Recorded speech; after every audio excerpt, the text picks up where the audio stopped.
Hello, my name is Randy Ripke. I'm the developer of TASbiller Cloud. The following video will help explain features of the program. If you have any questions, please feel free to email or call. I hope you enjoy your use of TASbiller Cloud.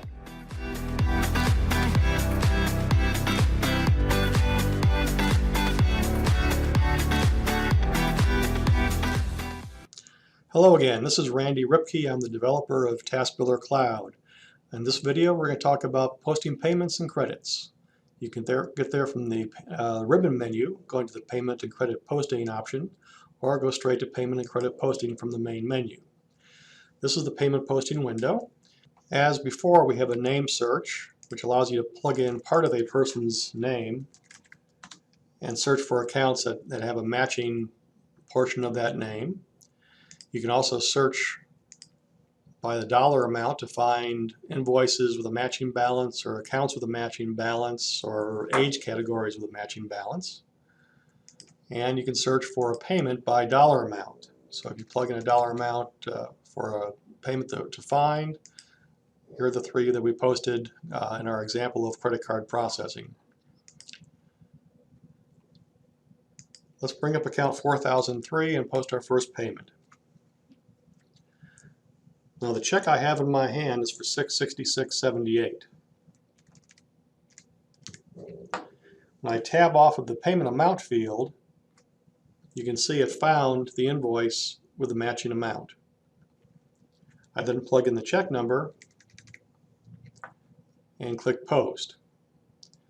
Now while I'm here, if I want to, I can look at this client's Invoice and Payments tab and see all of their historic charges and payments. If the customer wants to pay by credit card, I can collect their credit card information and process the card from this tab. But for now, we're going to post this one payment with check number 1111, which will be applied to this invoice, and we're going to post it. Now let's go to account 4004.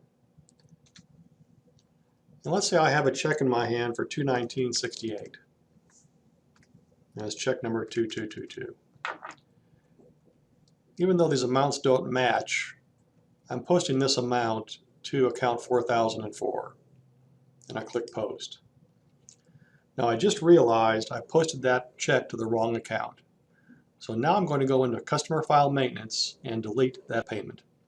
I go to account 4004, go to the Invoice Payments tab, and here is that check I just got through posting. I can see the details of it if I want to. The $219.68, check number 2222. I can click on the Undo button. It'll prompt me, are you sure I want to delete this payment?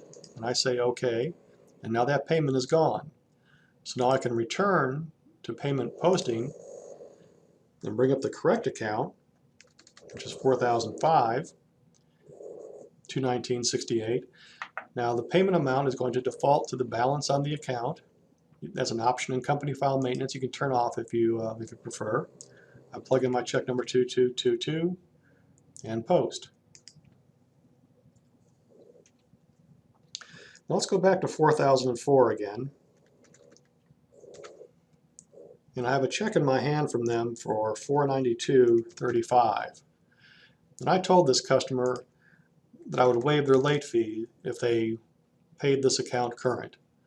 Now I can see what their late fee is by going to the Invoice Payments tab, going to the invoice for $918, clicking on the Edit tool, and I see the late charge is $116.74.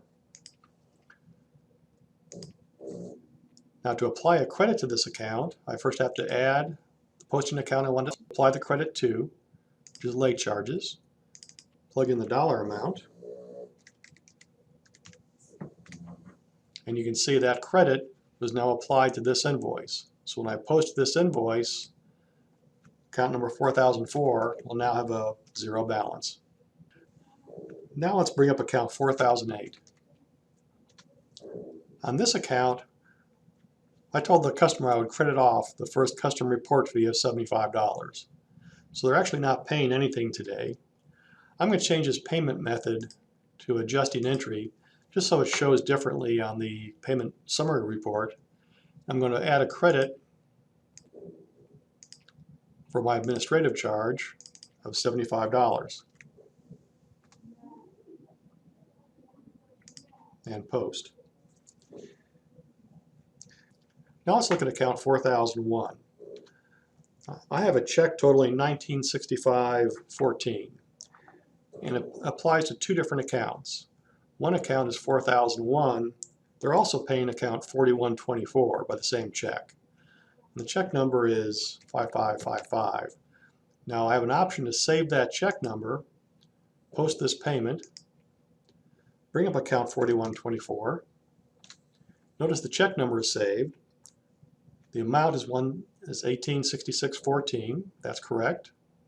All I have to do is click post, and both accounts were posted from the same check number, two separate accounts. The last thing we're going to do today is look at the payment summary report. By clicking on this button, the report comes up grouped by payment method. So you can see I have one adjusting entry, which is the $75 report fee I charged off. We have the 5 checks that were posted, totaling $33.43.95. We also see I have credits now in a couple different places because one was posted independently as an adjusting entry and one was posted combined with this check payment.